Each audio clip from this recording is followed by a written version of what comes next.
The Sabrael Confessions, The Heavenly War Chronicles, Book 1, by Stephen Smith.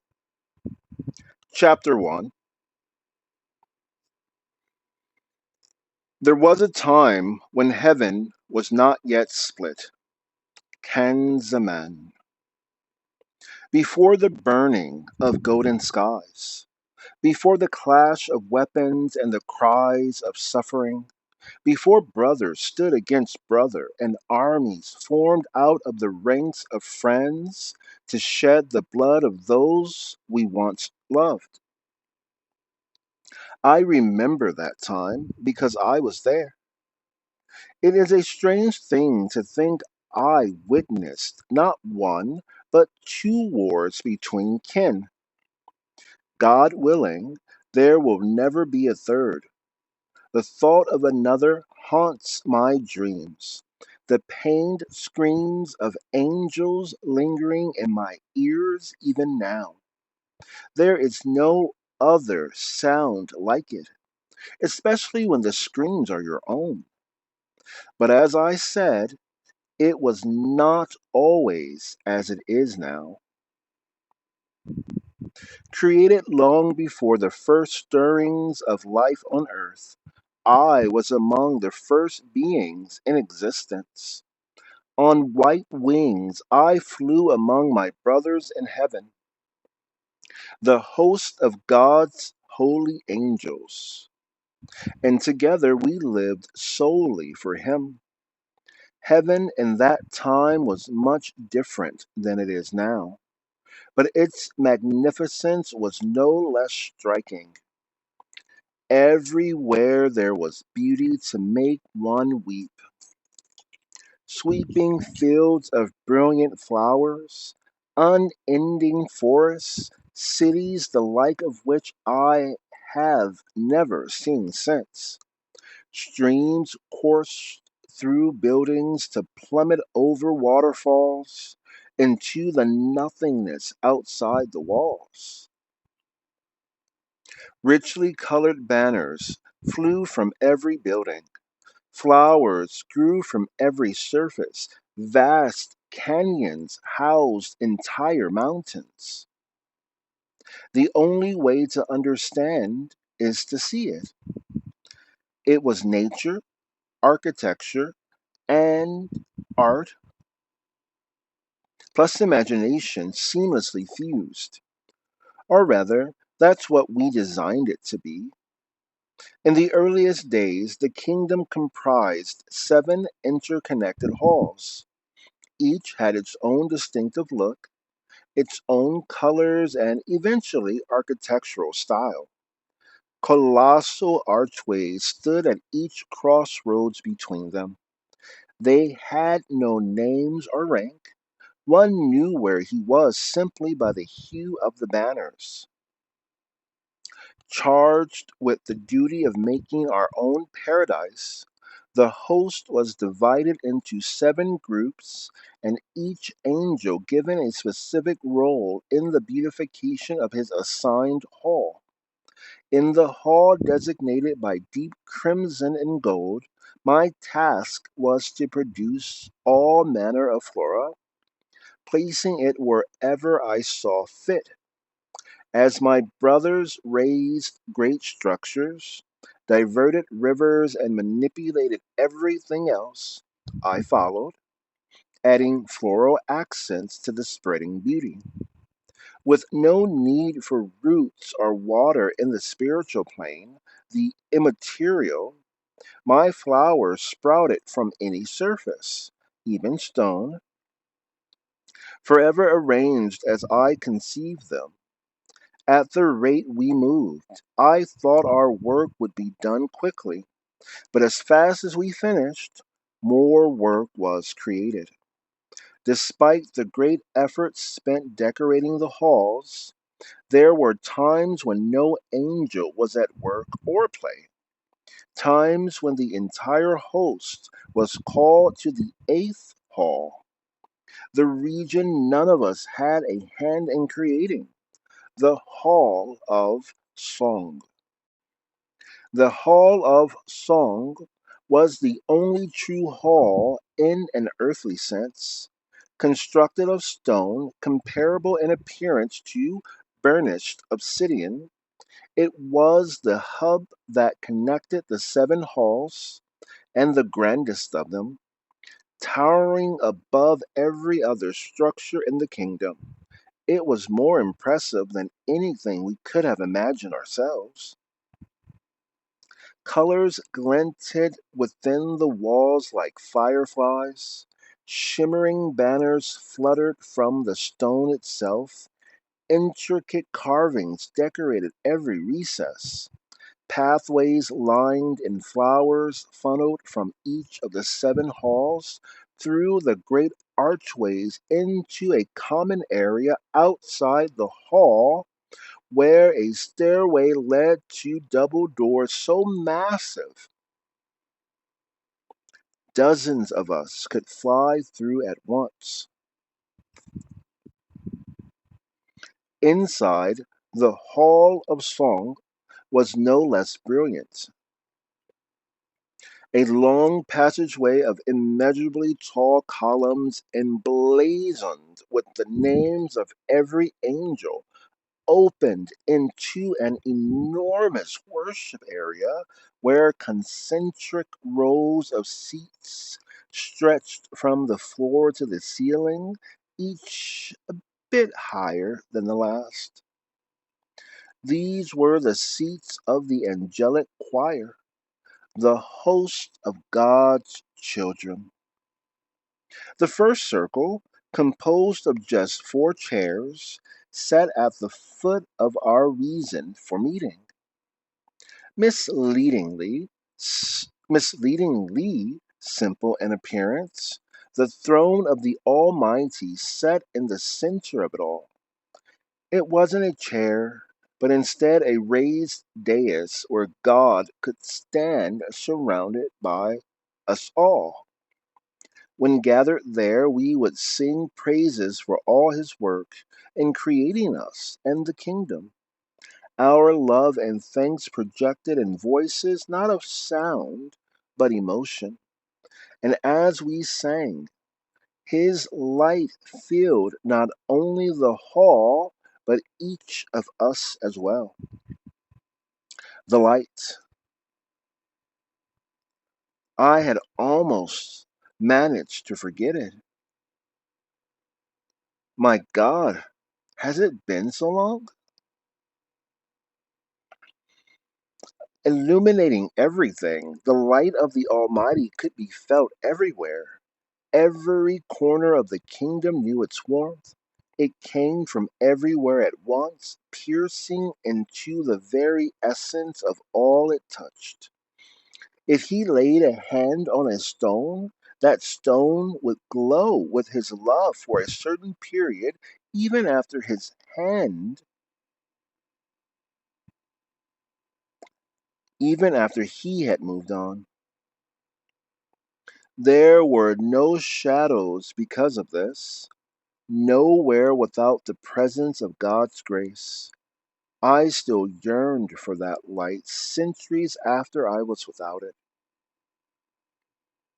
But I get ahead of myself.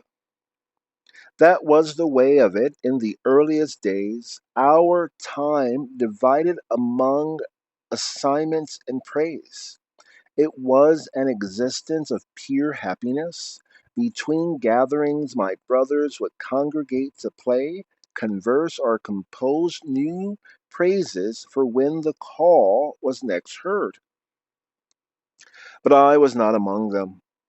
So full of God's love was I when we were still new and heaven was young. I devoted all my time to showing the Almighty that love. I could not ignore my duties as my brothers did, for I felt it reflected a reluctance to perform my assigned task. While the others played games or sat around chatting, I hunted for the next place in need of decoration. If ever I took a rest, it was simply to visit other halls and admire the work there.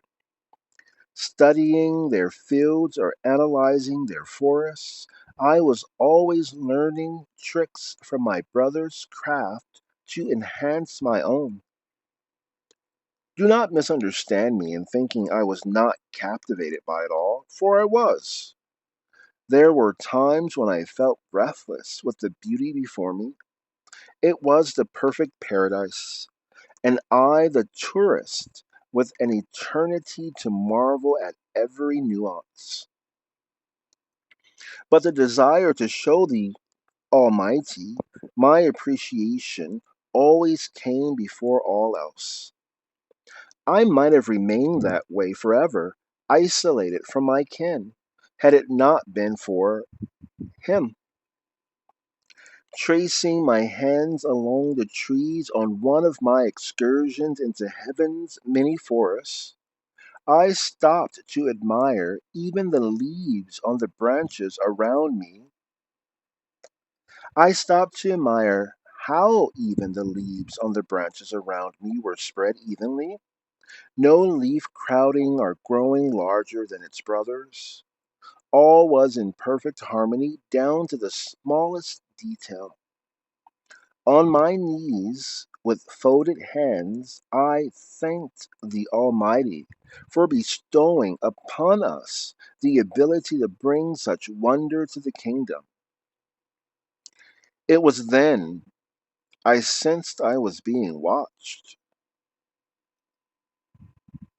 The feeling wasn't one of fear, for in that time fear did not exist. Merely the realization of eyes upon me. Cautious footsteps grew nearer, then stopped. I looked back down the path and met the gaze of glowing cobalt eyes. Lucifer. Crouched a short distance away, my brother peered at me from beneath golden curls with what I can best describe as delighted curiosity. His childlike features did not at all reflect his station. He was one of the four angels who held the honor of sitting closest to God in our gatherings. I couldn't believe he was there. Our eyes locked, neither of us speaking for a long moment. Then Lucifer laughed. I couldn't help my smile at the absurdity of it. You followed me all this way just to laugh at me? So, the enigmatic Sabrael can talk. They didn't believe me, but I knew it. They? I asked, shocked. Whom do you mean?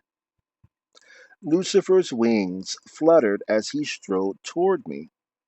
I was surprised to find that despite his youthful features, he stood only a measure shorter than me.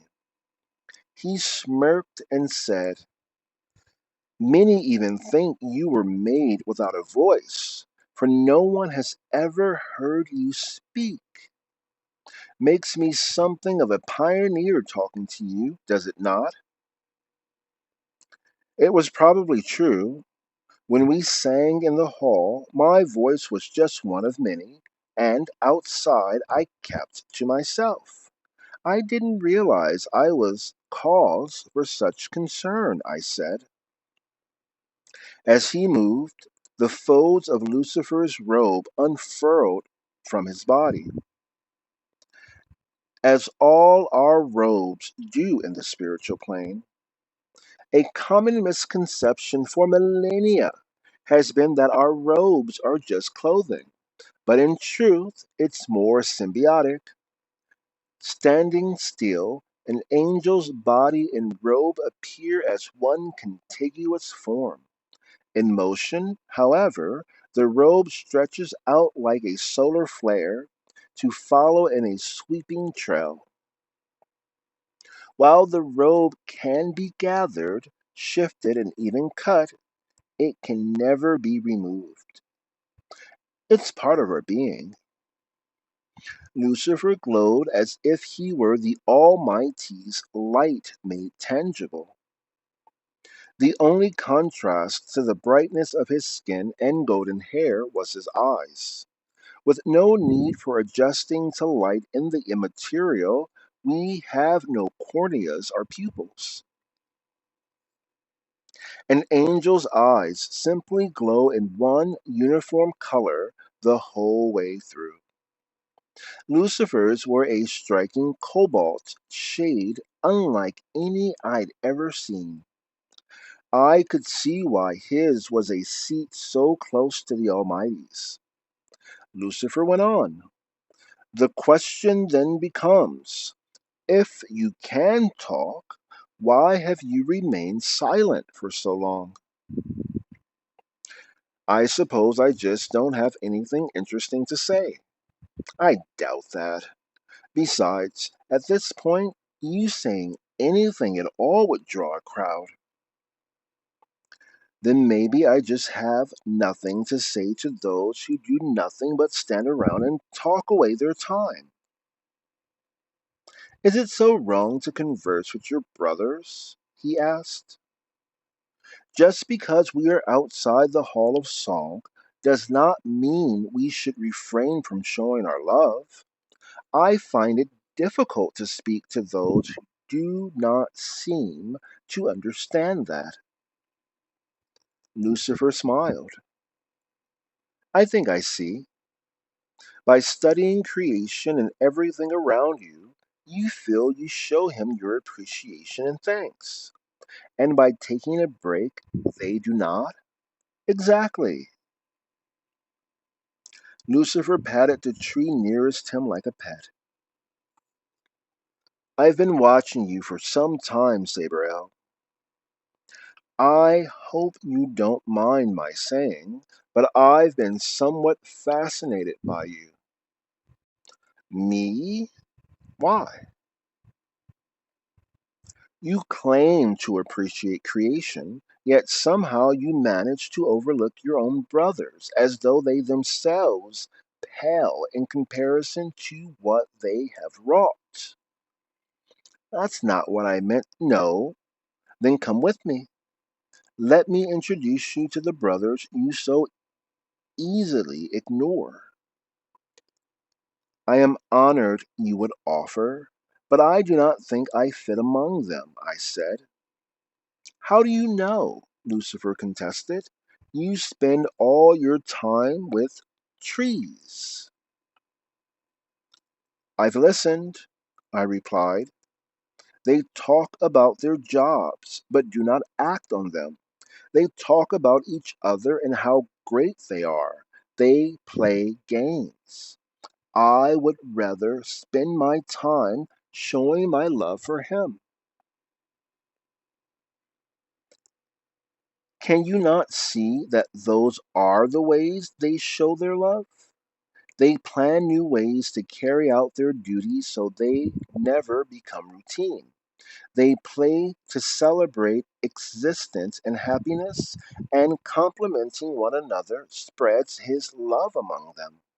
They do not hide their love like a secret as you do. We are meant to love him, yes, but does this not include helping each other grow in that love? Do you truly believe he wants you to exist in silence when so many could benefit from your way of expressing adoration? Never before had I thought this way about our purpose. Never before had I heard the reason for the breaks between gatherings so clearly defined, the reason for letting us design the look of the halls. Lucifer's explanation of how our praise was connected to everything around us made so much sense. I felt immensely ignorant.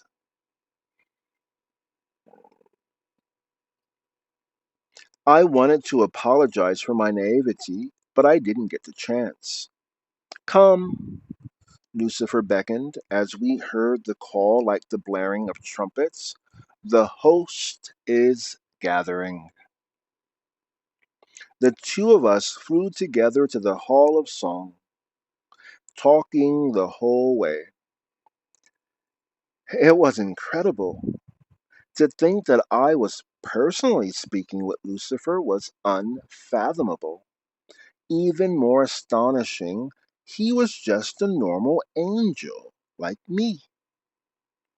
Flocks of our brothers flew in from every hall, wings spread and robes trailing. Their shocked stares as we passed reflected how I felt. I followed Lucifer through the great doors into the colonnade leading to the worship area. Promise me you will not slip back into solitude after this, Sabrael. At the very least, come talk to me. Find me in the Hall of Blue Banners. You have a beautiful voice. Do not be afraid to use it. He headed for his seat at the foot of God's throne, adorned with great wings on its high back. It was far more regal than my seat, which lacked any decoration at all. Taking my place high above, I watched the stream of angels pouring into the hall. Row after row, the fluttering of wings came from every direction as they settled themselves. Pairs of glowing eyes met mine more than once as I listened to the echo of thousands of voices, innumerable conversations spreading from the floor to the ceiling high above, but all were silenced the moment he entered.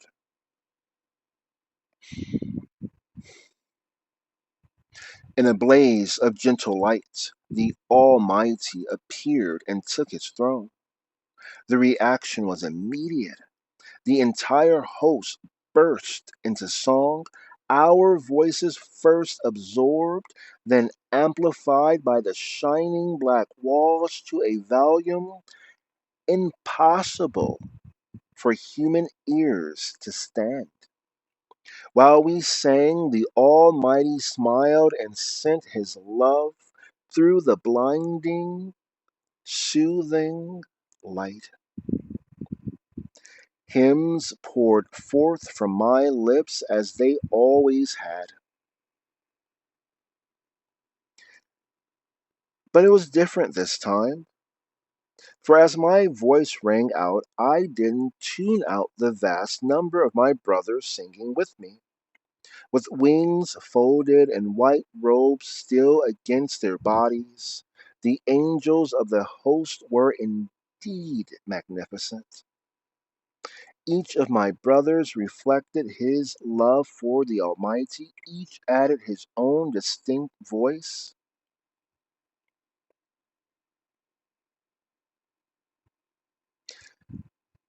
It was a harmony of existence, a symphony of perfection. I couldn't believe I'd never recognized it before. How could I have been so closed off?